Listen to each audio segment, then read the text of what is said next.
Good evening and welcome to chemistry class Raj Prakash sir.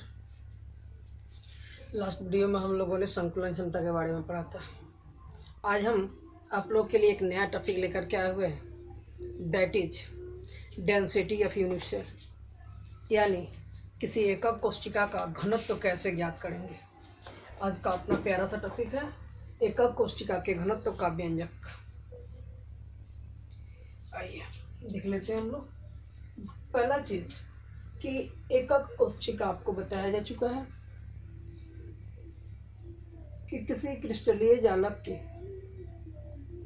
वह सूक्ष्मतम इकाई जिसके पुनरावृत्ति से संपूर्ण क्रिस्टलीय जालक का निर्माण होता है एकक कोशिका कहलाता है। अब यदि घनत्व की बात करें तो हम लोग को पता है कि घनत्व बराबर होता है द्रव्यमान बटा आयतन। यदि हम लोग एकक कोशिका के घनत्व की बात करेंगे तो एकक कोशिका का घनत्व बराबर एकक कोशिका में उपस्थित कणों का द्रव्यमान बटा एकक कोशिका का आयतन। ये फॉर्मूला हम लोग को अप्लाई करना पड़ेगा एकक कोशिका के घनत्व को ज्ञात करने के लिए। आइए सबसे पहले हम क्या करते हैं, किसी एक पार्टिकुलर एकक कोशिका को न लेकर के जनरल एकक कोशिका के लिए फॉर्मूला डिराइव करते हैं और बोल देते हैं कि माना कि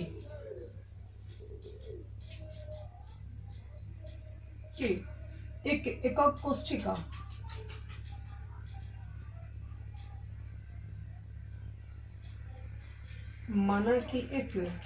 एकक कोशिका जिसकी किनारे की लंबाई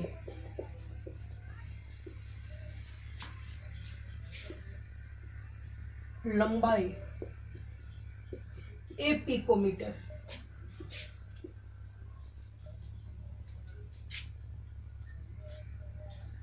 एवं इसमें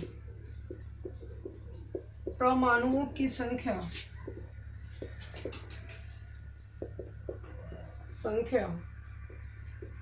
Z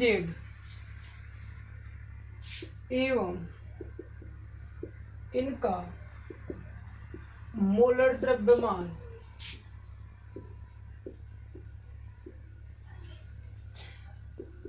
m है। देखिए ध्यान से, ये जो वर्ड है मोलर द्रव्यमान,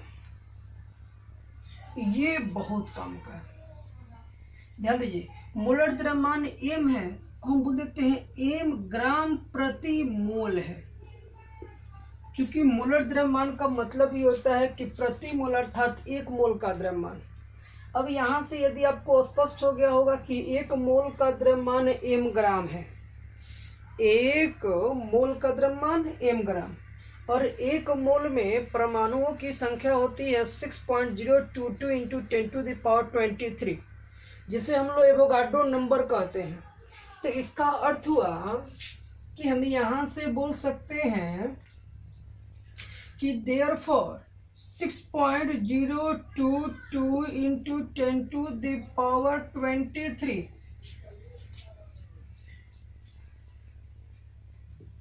परमाणुओं का द्रव्यमान कितना ग्राम है भाई लोग, m ग्राम है।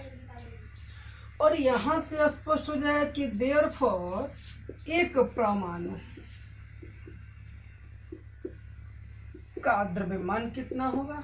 स्वाभाविक बात है कि m बटा 6.022 इंटू 10⁻23।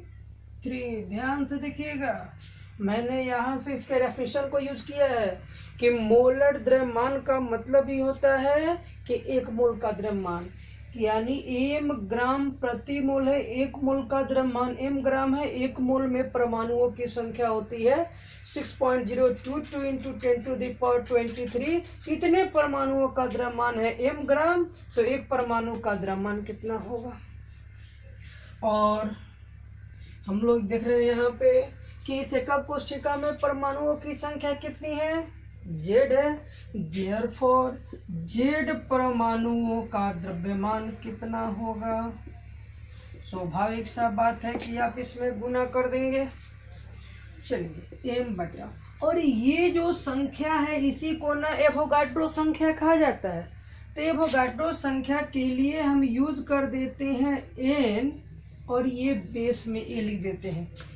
एवोगाड्रो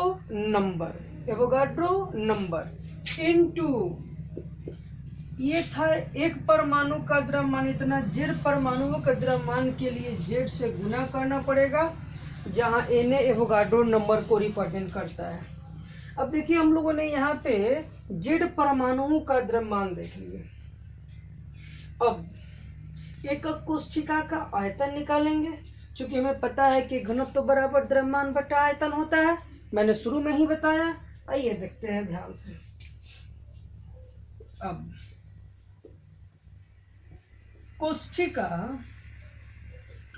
घनत्व से पहले कोशिका का आयतन, आप लोग को पता है कि एक सामान्य एकक कोशिका घनाकार होती है और घन का आयतन होता है AQ, इसलिए यहाँ पे किनारे की लंबाई चूंकि A पिकोमीटर है इसलिए इसका आयतन होगा AQ। अब इतना चीज को पहले समझ लीजिए ध्यान से।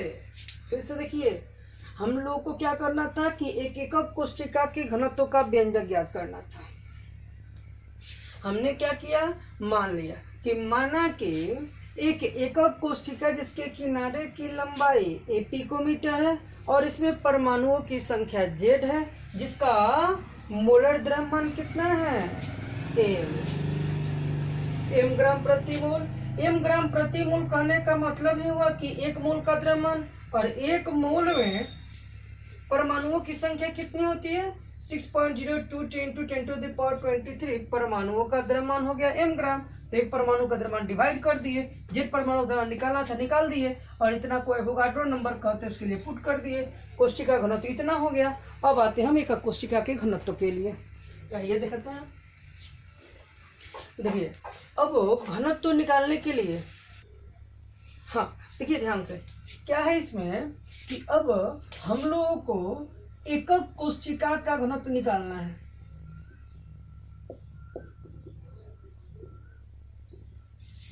तो हम लोग जानते हैं सामान्यतः घनत्व बराबर द्रव्यमान बटा आयतन होता है। जब एकक कोशिका घनत्व निकालेंगे तो एकक कोशिका में कुल कणों का द्रव्यमान चाहिए बटा एकक कोशिका का आयतन चाहिए। चलिए, कोशिका का कुल द्रव्यमान बटा कोशिका का आयतन।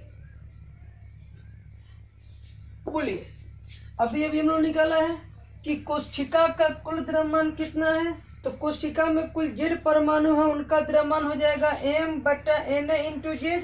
इसको मैं यहाँ पे पुट कर देता हूँ, m इंटू Z बटा Na बटा एकक कोशिका के घनत्व की बात करनी है, तो घनत्व के लिए कुल द्रव्यमान बटा कुल आयतन चाहिए। आयतन कितना है, AQ। अब यहाँ से हम सब इसको हल करेंगे तो हम लोग को घनत्व डेंसिटी D बराबर मिल जाएगा। आइए इसको हम मिटा देते हैं और आपको उसको समझा देते हैं। देखिए, तो D बराबर हो जाएगा Z इंटू M बटा Na इंटू AQ। ये हुआ D बराबर। यहाँ पे समझने लायक पॉइंट सिर्फ यही था, इसी के लिए मैंने शुरू से लेकर के चला। ध्यान देना है, जहाँ Z क्या है तो प्रति एकक कोशिका परमाणुओं या कणों की संख्या, M क्या है परमाणुओं का या तत्वों का या जो भी कंपाउंड हो उसका मोलर द्रव्यमान, Na क्या है एवोगाड्रो नंबर, एंड A क्या है the edge length of the unit cell. एकक कोशिका के किनारे की लंबाई और D है डेंसिटी। चलिए, अब इस फॉर्मूले का हम लोग अलग अलग यूज कर सकते हैं। जैसे यदि हमें SCC एकक कोशिका की संकुलन क्षमता के एकक कोशिका के घनत्व की बात करना हो तो D बराबर हो जाएगा, बताइए SCC एकक कोशिका में Z यानी परमाणुओं की संख्या कितनी होती है? 1। तो यहाँ 1 पुट करेंगे, 1 इंटू M बटा Na इंटू AQ, यानी डायरेक्ट फार्मूला बोल सकते हैं M बटा Na into AQ, that is the density for simple cubic unit cell. यदि हम सब BCC की बात करते हैं तो सिंस हम लोग को पता है कि body centred cubic unit cell में Z अर्थात परमाणुओं की संख्या 2 होती है। यहाँ वैल्यू 2 पुट कर देंगे Z का, तो D बराबर मिलेगा 2 इंटू M बटा Na into AQ। This is the formula for finding the density for BCC cubic unit cell. यहाँ Z का वैल्यू मैंने 2 पुट किया है।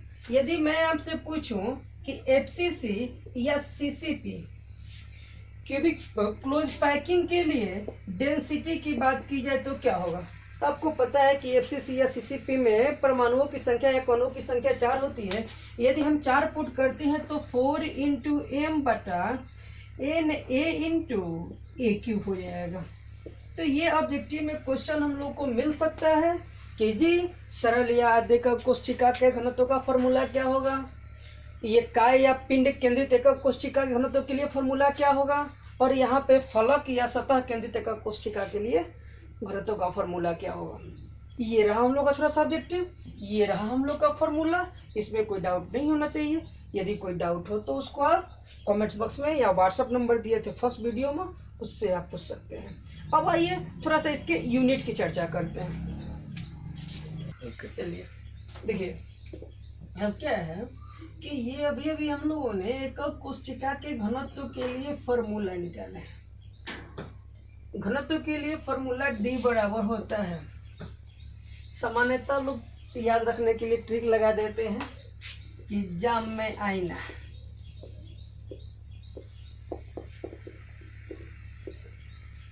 और ध्यान दीजिएगा यदि हम इसके मात्रक की बात करें तो घनत्व का मात्रक जो होगा ग्राम प्रति सेंटीमीटर क्यूब होगा, ग्राम प्रति सेंटीमीटर क्यूब, या जिसे हम लोग ग्राम प्रति सीसी बोलते हैं। और ये जो यूनिट है ये सीजीएस पत्ती में है। पूछा जाए कि घनत्व का सीजीएस पत्ती में मात्रा क्या होगा, तो ग्राम प्रति सेंटीमीटर क्यूब या ग्राम प्रति सीसी इसको बोल सकते हैं। और यदि वही हम लोग एमकेएस पत्ती यानी एसआई पत्ती की चर्चा करें तो सीधा सा बात है कि द्रव्यमान के लिए केजी यूज होगा और आयतन के लिए मीटर क्यूब यूज होगा। तो ये हो गया हम लोग का एसआई पद्धति। ये हम लोग को ध्यान में रखना है कि घनत्व के 2 मात्रक भी हो गए।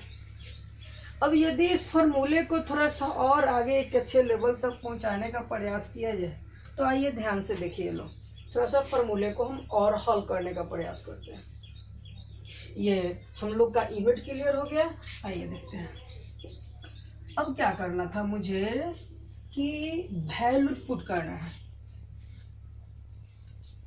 यदि इस फॉर्मूले में हम लोग, चलिए Z तो कांस्टेंट है, मोलर द्रव्यमान ग्राम में रहता है,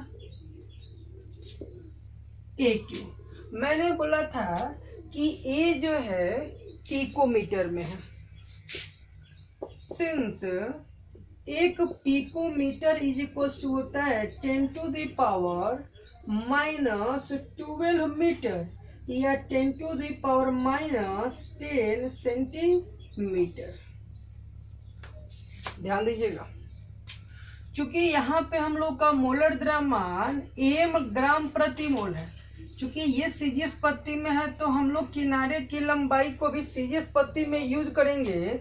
तो 1 पिकोमीटर का वैल्यू 10⁻⁻10 सेंटीमीटर है, तो A पिकोमीटर का value A into 10⁻⁻10 centimetre cube होगा। चलिए इतना सेंटीमीटर का होल क्यूब कर दिए इनटू एन ए का वैल्यू होगा 6.022 इंटू 10⁻23। आइए यदि इसको हम लोग हल करते हैं तो z इंटू एम बटा ए क्यू लिख देते हैं और 10 के पावर माइनस 10 का क्यूब। तो आप लोग को पता होगा कि 10 के पावर माइनस 10 का क्यूब कर रहे हैं यानी कि a के पावर m के पावर n, तो a के पावर m इंटू एन यानी -30 हो जाएगा। इस चीज को ले जाकर पुट कर देते हैं डायरेक्ट हम यहाँ पे, यानी 10 के पावर -30 इंटू 6.022 इंटू 10⁻23। आइए यहां से देख रहे हैं हम लोग z इंटू एम बटा 6.022 इंटू ए और 10 के पावर -30 में बताइए यहाँ पे गुना में है तो गुना में पावर जुड़ता है ना। आइए जोड़ के दिखा देते हैं। 10 के पावर -30 में हम 23 को जोड़ेंगे तो कितना आएगा, 10 के पावर -7 बचेगा और 10 के पावर -7 को ऊपर भेजेंगे तो 10 के पावर कितना हो जाएगा 7। ये जो फॉर्मूला आया इस फॉर्मूले के लिए मात्रक होगा ग्राम प्रति सीसी यानी ग्राम प्रति सेंटीमीटर क्यूब। क्या करना है कि यहाँ पे हमने ये जो द्रव्यमान है उसको ग्राम में और किनारे की लंबाई को सेंटीमीटर में कन्वर्ट किए हैं। यदि यहाँ पे इसको एसआई पद्धति में रिप्रेजेंट करना होता तो इसे केजी में लेना पड़ता और यहाँ पे जो किनारे की लंबाई है उसको हमें मीटर में यूज करना पड़ता और तब जा करके आप एसआई पद्धति या एमकेएस पद्धति में यूज करते हैं।